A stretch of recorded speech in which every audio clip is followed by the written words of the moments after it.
Baik, selamat datang di Mulyandono Bicara. Hari ini Om Andi tidak sendiri. Hari ini ada saya.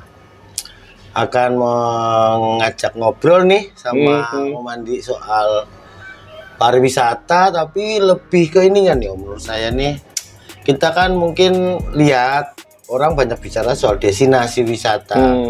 Orang ngomong tentang bagaimana memanage sebuah kegiatan pariwisata, tapi sebenarnya yang jauh lebih penting daripada itu kan, ini organisasi pariwisata ini kan harusnya berasosiasi nih Om, harus berkelompok, kemudian merumuskan sesuatu dan memberikan semacam rekomendasi buat para pengambil kebijakan. Nah, menurut Om Andi, apakah itu memang dibutuhkan atau gimana Om? Tapi sebelumnya Om cerita dulu deh. Saya dengar Om ini kan punya LSM ya, namanya Lempar ya. Itu apa sih Om? Bisa diceritakan dikit Om? Makasih Om. Siap. Para pemirsa, saya mau menyampaikan tadi ya kaitannya dengan lembaga yang ada di tempat kami yang saya kelola 10 tahun yang lalu. 10 tahun Om ya? Ya, namanya Lembaga Masyarakat Peduli Pariwisata Lempar. Lembaga Masyarakat Peduli Pariwisata. Sebenarnya saya sudah resah dari dulu ini kaitannya dengan pariwisata yang ada di Kota Semarang. Saya nggak jauh-jauh di harus Jawa Tengah lah. Meskipun lingkup kami ini sebenarnya Jawa Tengah bahkan Indonesia. Tapi saya nggak tahu mau jauh-jauh, Semarang aja. Ini peran asosiasi yang ada di Semarang saya bicara. Itu menurut saya masih kurang fungsinya. Oke. Ini saya bisa bicara begini karena saya melihat tidak ada saling support, sinergi di antara mereka. Ya, mereka terkesan hidup sendiri-sendiri, urusin perut mereka masing-masing. Ingat, pariwisata itu bisa berhasil kalau kita bersama-sama, gitu loh. Bukannya itu biasa Om dalam persaingan bisnis itu? Loh, kalau bisnis ya iya, tapi kalau kita mau membangun pariwisata, ya mestinya ada sinergi. Ini di dunia pariwisata itu tidak hanya cuma hotel atau macam-macam, Mas. Ada industri hotel, destinasi, ada budaya, ada kuliner, macam-macam nih. Masing-masing punya asosiasi. Oh gitu. Jadi kalau hotel kayak apa? PHRI ya. Terus kalau GM-nya ada IHGM. Ya. Misalnya nih, hotel bersinergi dengan tour and travel. Terus ada nih asosiasi lain yang kaitannya dengan UMKM. Ada lagi budaya. Kalau mereka bersinergi, membuat paket-paket wisata misalnya, tidurnya di hotel A, terus tariannya, budayaannya dengan sanggar tari B, terus tour and travelnya dengan tour and travel apa. Mereka buat paket-paket terus dijual, itu kan lebih baik. Bareng-bareng maksudnya. Iya. Nah, ini tidak terjadi nih di Semarang. Nggak terjadi. Padahal fasilitas yang ada di Semarang itu sudah lengkap. Oke. Apa contohnya? Kebudayaan misalnya di TBRS itu ada Ngesti Pandowo wayang, itu nggak ada yang lihat. Saya itu kadang-kadang miris. Iya. Padahal kalau dibuat paket-paket nih misalnya nih, dibikin satu hari Jumat buat sendera tari, yang dijual oleh teman-teman tour and travel. Buat paketnya sekalian. Jadi kayak pagelaran di Prambanan itu. Terus destinasi apa nih di Kota Semarang? Muternya di destinasi, malamnya lihat wayang. Nah, itu bisa ya Mas sebenarnya? Iya, bisa. Itu kan sinergi itu tadi. Dan selama ini apa memang tidak pernah ada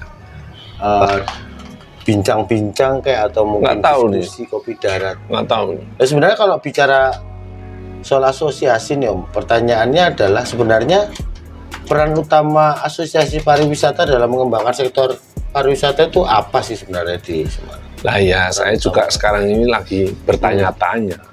Oh, Terus gitu. perannya asosiasi itu ngapain gitu loh. Mestinya kan misalnya nih, oh aku ke asosiasi pariwisata, bidangku kuliner misalnya makanan. Ya. Dia kan pengen laku nih. Ya yuk bareng-bareng dengan tour and travel bikin satu paket. Destinasinya juga pengen laku nih asosiasinya. Ya. Kerjasama dengan asosiasi destinasi wisata. Terus hotelnya kan pengen laku juga. Ya wes yuk bareng-bareng bikin paket. Jadi memang Harusnya begitu. lintas. Ini menurut saya ya. Iya, menurut saya ya. iya. Sehingga menjadi paket-paket yang unik, yang menarik. Iya. Terus bagaimana dengan asosiasi berkolaborasi dengan pemerintah daerah Nah, ini dalam merancang kebijakannya apa? Nah, mestinya ini saya peran dari pemerintah kota ini andil. Misalnya nih, sekarang ini kalau saya nih lembaga, saya nggak ada kepentingan di dunia bisnisnya ini. Tapi minimal saya bisa melihat nih, ide ya, mungkin teman-teman di dunia dinas pariwisata.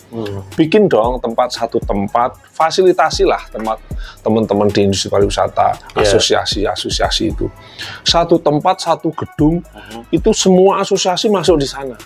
Jadi kayak kantor. Ada kantor bersama. Sekretariat bersama, kantor bersama. Sekretariat bersama. Sekarang saya bingung nih, kalau mau PHRI kantor ini, benar. PPW kantor ini. Tapi sering ketemuan.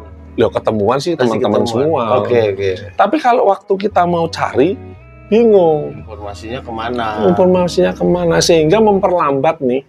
Nah, saya kemarin beberapa kali saya sampaikan dengan kepala dinas pariwisata. Mbak, daripada duit itu dibikin promo-promo yang tidak jelas, dibikin aja dulu nih. Karena peran asosiasi itu sangat penting. Bikin aja tempat dulu, fasilitasi mereka. Sehingga mereka bersama-sama akan bikin tadi paket-paket bersinergi satu sama lain. Jadi bisa saling. Terus tempat-tempat wisata budaya yang ada di Semarang bisa dimaksimalkan. Peran-peran asosiasi bisa dimaksimalkan. Berarti sebenarnya asosiasi di Semarang ini sudah ada atau belum? Ada, Mas. Ada semua. Sudah ada ya? Ada semua. Oh. Ada semua. Dan banyak. Semarang ini ingat, ya, ibu kota Jawa Tengah. Betul. Jadi pusat semua yang ada di organisasi ada di kota Semarang. Jawa Tengah loh. Ya. Jadi ada semua. Jadi misalnya kalau saya boleh memperdalam bentuk dukungan dari asosiasi ini kepada para pelaku usaha ya di lokal, baik itu hotel, travel, kuliner dan lain-lain, itu selain terjadinya penjualan, saling menjual tadi, apa Om kira-kira yang bisa diberikan nih asosiasi harusnya kepada para pelaku wisata? Apa promosi atau apa? Ya sebenarnya ya peran pemerintah sekali lagi ada di dalamnya. Kalau mereka sudah menjadi satu wadah atau satu kantor, otomatis peran promosi. Jadi di kota Semarang itu ada. Jadi ada Dewan Promosi. Dewan Promosi Pariwisata. Kota Semarang. Ini perannya kan harus ada nih. Sehingga kalau sudah bersinergi tadi, paket-paket bisa dibuatkan promosi-promosi. Ada Om ya? Ini budgetnya kota ada itu.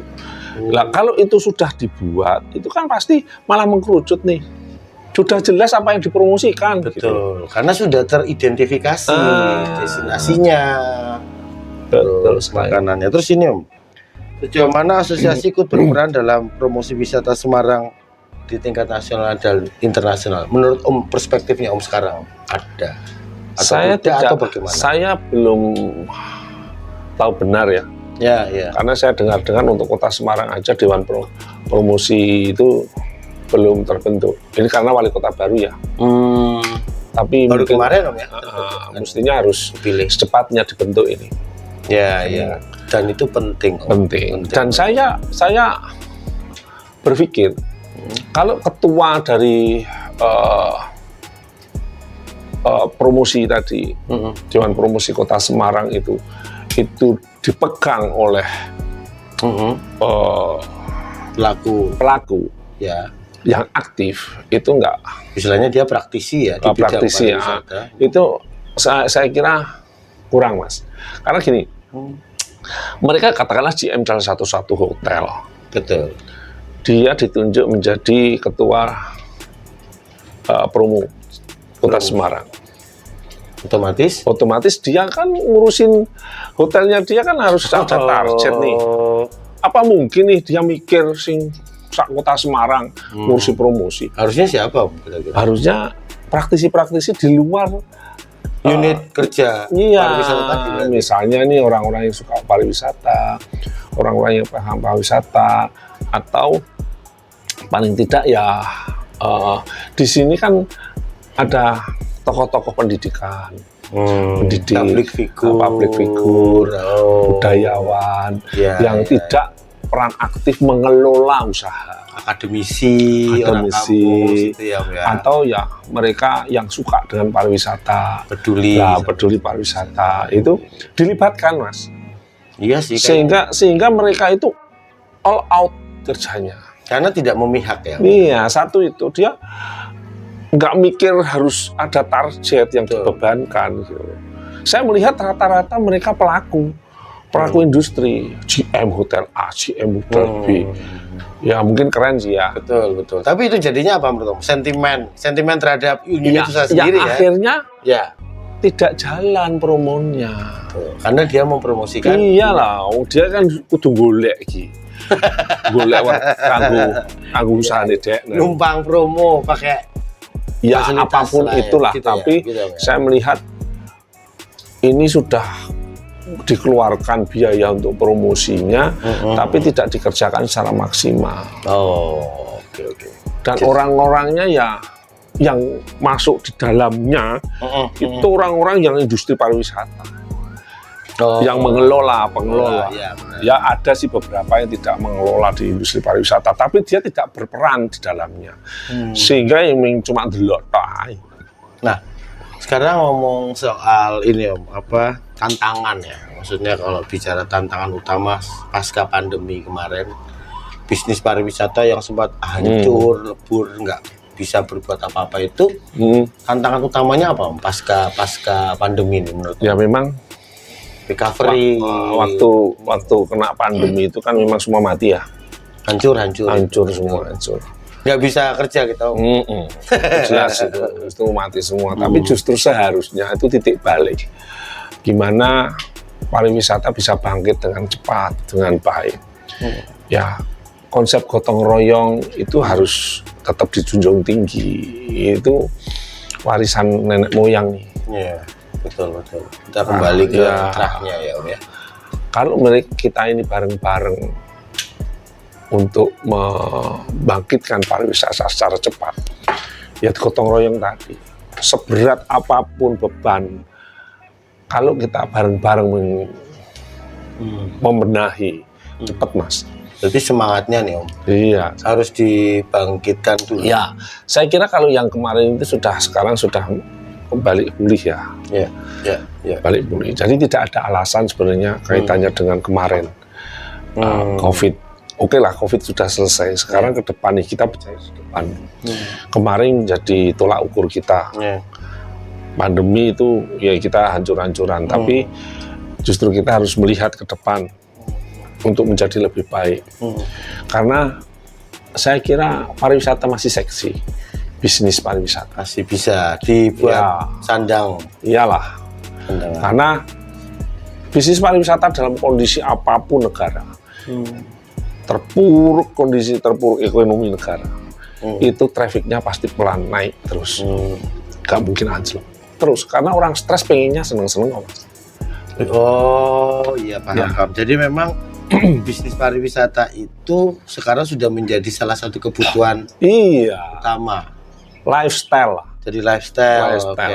Makanya kalau orang-orang stres nggak punya duit, itu larinya kepengennya nyanyi, pengen makan durian. Justru ini peluang kalau menurut saya. Jadi kalau misalnya, apalagi kalau dibangun dengan kebersamaan. Tagline dari Lempar, Lembaga Masyarakat Pariwisata, bersama membangun pariwisata. Bersama gotong royong. Berarti kata kuncinya gotong royong. Karena gini. Saya berpikir begini, ini kan warisan nenek moyang yang adiluhung yang sudah lama dibangun dari nenek kita dulu. Sekarang ini tercucuk kepada kapitalis.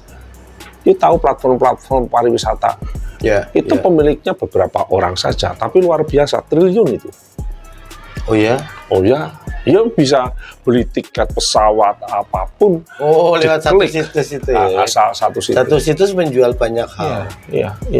Uangnya juga ke luar negeri otomatis. Nah, makanya kalau saya cuma satu, ayo kembali lagi ke masa lalu, gotong royong. Itu bisa selesai, nggak laku itu. Berarti apakah ini sama artinya juga mau bilang bahwa konsep gotong royong itu sama dengan koperasi dan akhirnya koperasi bisa jadi mungkin salah satu. Karena gini, solusi kali ya. Saya sepakat karena gini Mas. Konsep-konsep koperasi, konsep-konsep gotong royong itu luar biasa, khusus untuk di Indonesia. Ya. Jadi seberat apapun itu kita bisa ringan kalau kita bersama-sama merubah gitu.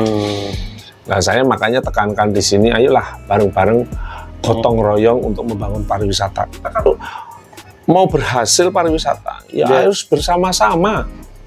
Harus bareng-bareng. Gandeng tangan. Iya, bareng-bareng.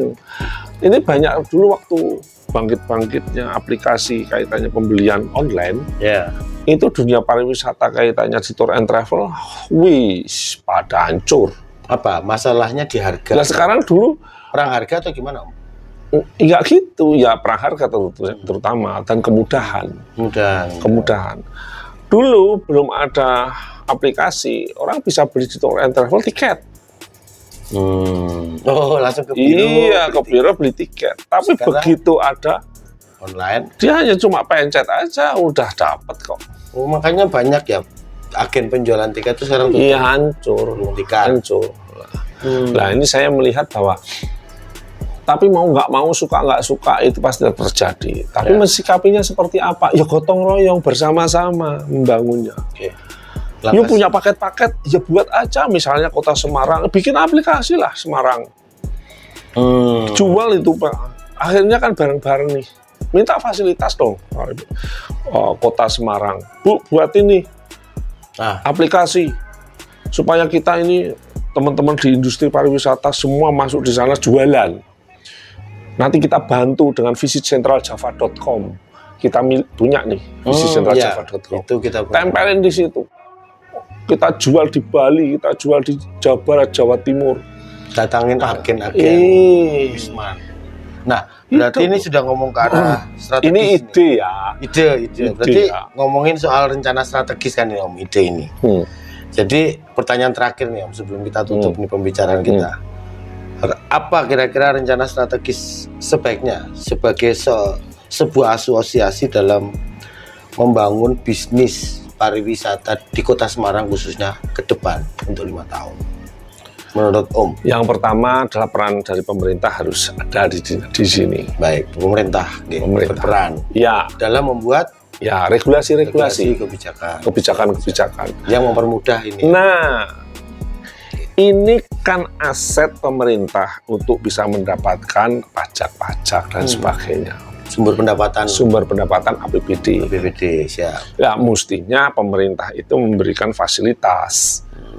Satu tempat, kedua aplikasi. Jadi kita genjot di promosinya. Promosi. Nah, kalau sudah ini sinerginya ada, semua ada, peran asosiasi sangat-sangat diperlukan di sini. Karena anggotanya banyak, Mas. Oh ya? Oh iya. Ini Semarang aja ya, belum ngomong Jawa Tengah. Yuk bilang bisa UMKM. Ya. Jualan makanan. Ya, Om. Kafe dan sebagainya. Di Semarang itu yang kecil-kecil dan sebagainya. Kafe-kafe kecil ya. Ya, itu hampir 2.000. 2.000? Iya.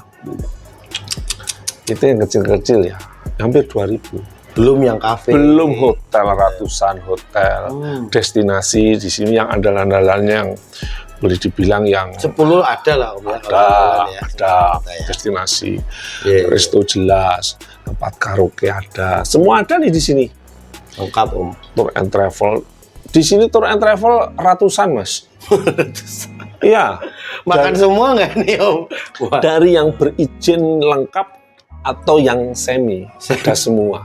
Semi itu maksudnya gimana? Semi ya izinnya ada, tapi kadang-kadang biar pet lah. No, Biar pet. Ya karena kalau gini, kalau mereka itu tidak ada regulasi untuk mengatur organisasi, itu kan tidak sehat. Ya. Genjot-genjotan harga akhirnya menjadi fasilitas yang tidak baik. Mestinya peran dari asosiasi untuk anggota ada di dalamnya. Nah kalau ini dikembangkan, diingatkan kepada teman-teman di dunia pariwisata dengan punya SOP masing-masing organisasi, pariwisata servisnya pasti baik-baik. Maju ya Om ya. Aja wedi wah aku ora entuk project-e ku ora tak akhirnya dimurah-murahke. Karena takut nggak dapat kerjaan. Dan itu terjadi loh di beberapa biro-biro wisata yang kecil-kecil gitu. Ya. Nah kalau ada regulasi dari perang asosiasi, berarti perang harga, ya, harusnya teman-teman organisasi asosiasi ini berperan di dalamnya sehingga ada regulasi atau aturan-aturan yang mengikat. Regomu kudu sakmene minimal misalnya di kota A, kota B, kota C. Hotel itu juga disamakan sehingga nilainya tidak ajur-ajuran. Kan peran asosiasi harus ada nih. Hotel lah misalnya. Hotel itu macam-macam. Bintang A, bintang 1, bintang 2, bintang 3 sampai bintang 5. Bintang 5. Ada semua Om Semarang. Ada. Tapi yang terjadi apa? Regulasinya tidak ada. Bintang 3, bintang 4 nyerobot harga bintang 2. Iya. Terjadi itu ya. Terjadi. Ya. Yang penting aku payu. Penting aku payu. Penting saya laku. Ya. Ini terjadi ini. Sehingga banyak hotel-hotel yang bintang-bintang besar yang harusnya dia punya istilahnya sekian puluh % pendapatan bisa mencukupi akupensi ya. Dia bisa membayar pengeluaran dia tidak bisa. Ini sebenarnya terkesan menguntungkan customer ya. Tapi sebenarnya ini kan malah membunuh. Karena fasilitas yang dia ekspektasikan kepada yang dia beli itu berbeda kan. Si customer-nya jadi oh kalau caranya gini berarti saya cuma beli barang yang nggak bagus ya. Gitu ya akhirnya. Ya. Kesannya gitu ya jadinya. Saya tidak menyalahkan hotel sebenarnya. Ya.